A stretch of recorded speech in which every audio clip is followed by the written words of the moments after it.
إن شاء الله خوي جورا حمولك من باريس هوي مسلمان خوي جورا هدايتي عم ويك اللي صرعتي هي بأمر قربانك بكاو ويك سيرفي كين بو معنا منته ويك سيرفي شناكين أو بو يمني ويك سيرفي كين بو يمني منته نيت معنوية خوي جورا اللي ما قبولك والرحمة بمسلمانك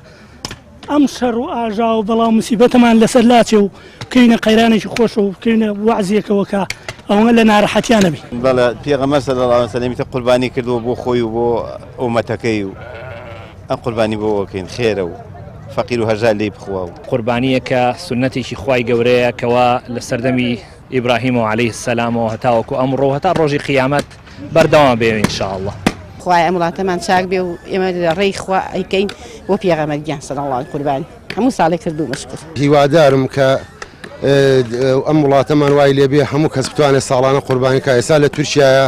بڕۆ هەموو ماڵێک هەموو ساڵانە هەموو ماڵێک قوربانیەکات حەزمەکەم وڵاتی ئێمە ژاوای لێباتە لە خەم بڕەخسیاوی